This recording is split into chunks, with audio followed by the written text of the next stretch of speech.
So I've got a problem. What's up, guys, and welcome back to the channel. My name's John. I'm working on my skid steer today. Every time I use this skid steer, I seem to lose these teeth. Teeth that constantly come off, right? And this tooth just came off the other day. As you can see, I've tried to weld these on before. All the weld is broken, right? All the weld on the seams. I've already tried welding the teeth on, not very well around here, but I'm gonna try welding the pins in them, like these pins that go up and down. I've had pins come out when I'm grading. They just kind of push out and then they come off and I find the pin on the ground. Sometimes the pins just don't stay in place. So I don't know what the right solution is. The pins come in from the top. I wish they came in from the side so they wouldn't hit the bottom, but they definitely come in from the top. So I gotta, hold on a second. These geese are so loud. Please, a little quiet. No, quiet. Why aren't you scared? Why aren't you afraid? All right, I'm gonna run you off. Okay, sorry about that. They just get so noisy I can't talk. I can't hear myself think. I'm also working on this excavator here, so stay tuned for that video coming out. A little bit of maintenance on the equipment. So I'm gonna try a few things today. See if we can figure this out. All right, so this is what I'm thinking. If you can see in here, the pin broke off halfway down here. Now that's a roll pin. That's a roll pin in here. If you can see a little bit better how it's rolled. I don't think these are very strong. And some of these I put, not that one, but in some of these I've welded a solid metal rod. Just cutting off a piece and then welding it on top. Let's give that a shot. Oh yeah, these aren't gonna work, right? Because they go on sideways. I thought I had some pins in here. Yeah, here's a roll pin. Roll pin. No good. These are no good, I'm telling you. So what I think I'm going to do is cut off a little bit of that and then just weld it on like this. And I don't believe it's going to break like the roll pins break. I think it's stronger. So let's clean all this off and get to work.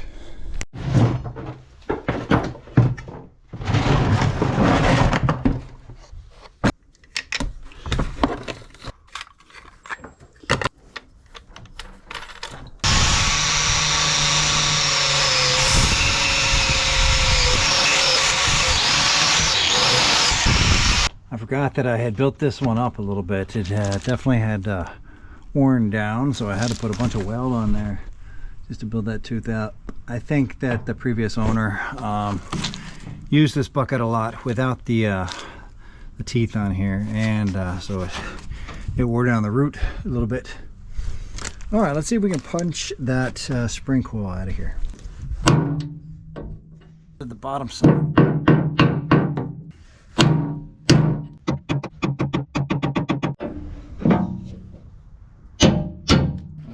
Took 2 taps to get it out.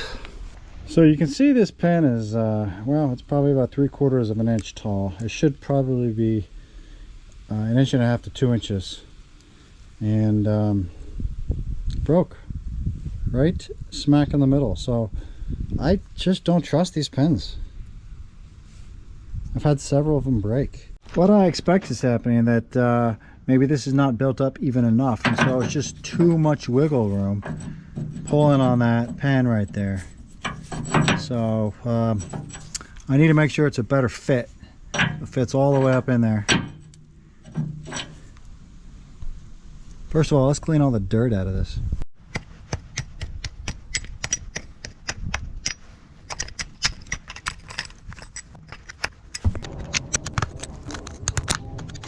What is this turned into? Like some hard concrete or something like that? Yeah, it's got all hard in there. It's just hard to get that stuff out. All right, I think I got it good enough where it'll fit back on here, and you can see straight on through there. So you feel it's a little bit wobbly here. I do need to build this up some more. I do a lot of back dragging, so when I back drag, it's going to push it up like that, and that's probably where it's just going to break it off. There's a lot of play there. I really need to build that up, I think. I think I gotta help a neighbor move a couple stumps with this. He also asked for some jumper cables, so I'm bringing my jumper cables and battery pack. So let's go help him out.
All right, well that was pretty easy and we helped a neighbor out.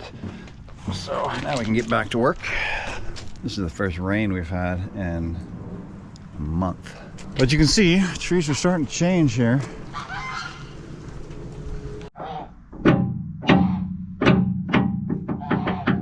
There's a lot of movement up and down.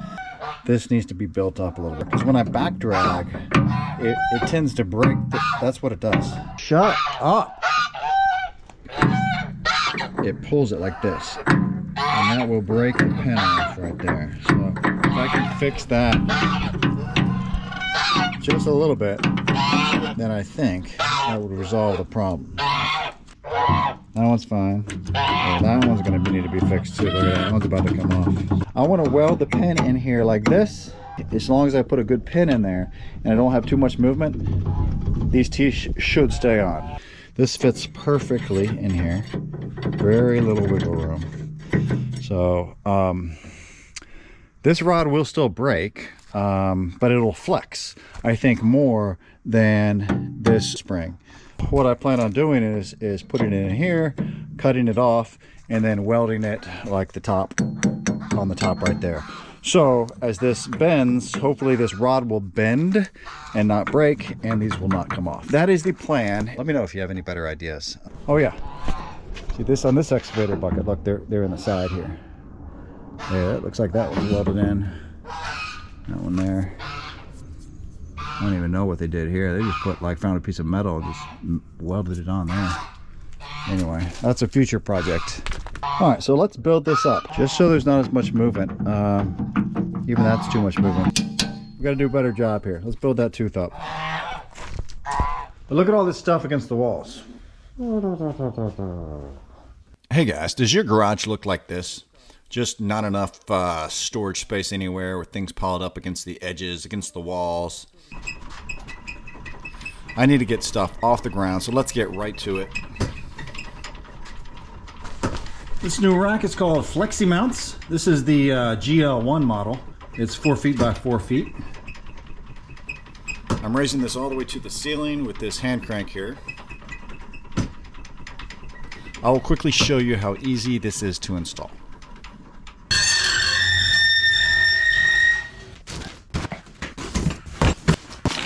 Instructions. Oh, we're not going to need those. Get this main piece out of the way. This is going to be the lever to make this go up or down. See, got a couple plates. Installation template. Okay. So really all you need to do is take this template, attach it to the ceiling. It's 9:55. Let's see how long this takes me to install this.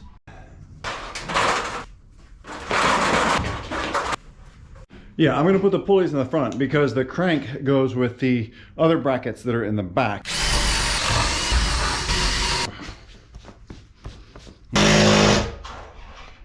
You can hear the change in pitch. As soon as you listen to that pitch change, then you know you're good. That's not going anywhere. And last one. All right, folks, now the fun part begins. This looks good. Okay, we'll untangle them. I think we're on to the last step. I gotta put these brackets on here. Put the lock washer on.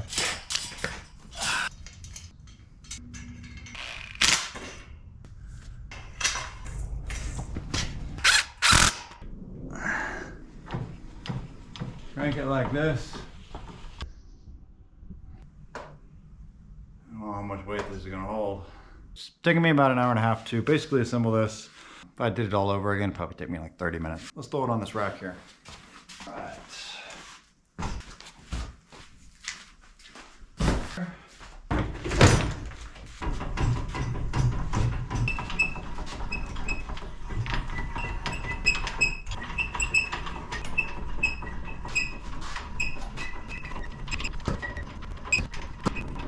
Let's lock this in place. I'm 6'2", so this is just, you know, I'm not gonna wanna bang my head on this thing. Think this can hold me? I'm really nervous. I don't want this coming down on me. There's not much to say about this. It does what it's supposed to do. Now I have more storage here. If you like it, I'll put a link down in the description where you can buy this on Amazon. All right, here's the welder I will be using today. It is a Vulcan Omni Pro 220. Let me see what type of weld I have in here. I've got a solid MIG wire. It is 0.35. So this is solid, which means I need to use gas. I could use a stick welder with this. I could also use flux core welder, but since I have this hooked up to the machine, I think I'm going to give this a try first, but I might switch over to stick welding. All right, I've decided to use 6011 stick, so I'm not going to use this MIG wire. I'm not that great at it, but this is a good chance for me to practice. I think I can extend this a little bit, thicken everything up.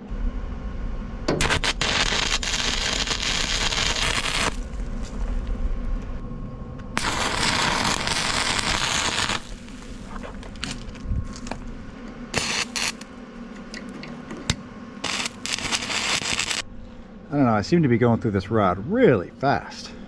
Yeah.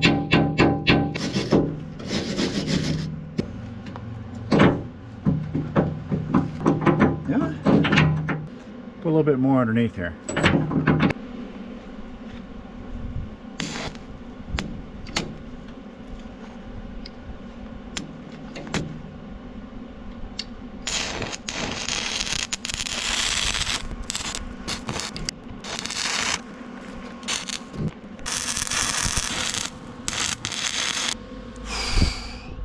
That is some ugly work right there, but it's starting to get a little bit thicker. It's really hard for me to weld on the bottom side. I feel like it just kind of falls off without really attaching much.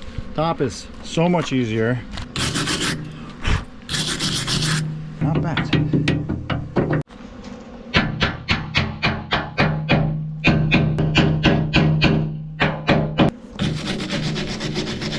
All right, we're gonna run an experiment and we're gonna switch over to MIG welding. MIG, yes, 0.35. See if we can make this look a little cleaner.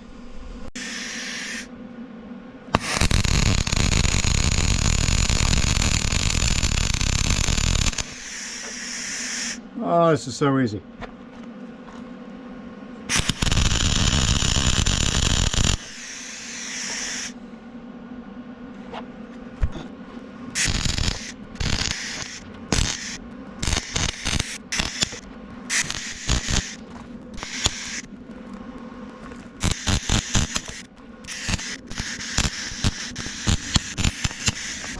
not too good underneath here. I think I had the machine turned up too high.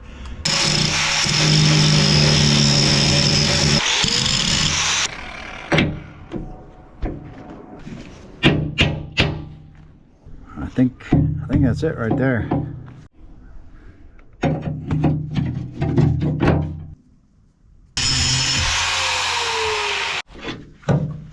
Probably expensive.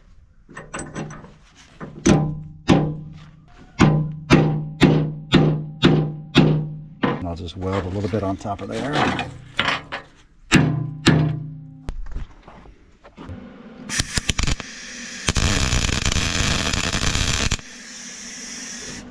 Get to turn the dryer on. Maybe you can turn it on now. I'm finished welding. This is Dryer's working. Turn it on. All right. So, I think we're done with this one. I'm gonna check the other ones, but I think that'll stay on there now. I'd really like to know a good solution for this. If anybody's out there, you guys have a problem with teeth coming off, especially on a skid steer when you do a lot of back dragging or whatnot, please give me some ideas in the comments. How do you resolve these things? I mean, is this, you know, just kind of beefing this up and put some weld around it? Is that going to stay there? Are these roll pins just crap? You know, I buy some crappy roll pins that just break off. I think it's a combination of a bunch of things. Most likely the wiggle. If I can stop the wiggle, then maybe I can stop him from coming off. So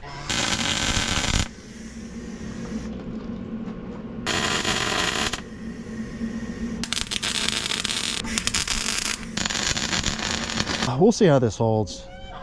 These this is the major one that fell off, but I've gone ahead and knocked up let's say the tops of each one of these. Made sure I had a weld on all these, whether they were roll pins or whether they were solid steel. Yeah, I hope that's a good solution. I don't know, I'd like to know what the right solution is from all you welders out there that work on equipment like this. It'd be very helpful.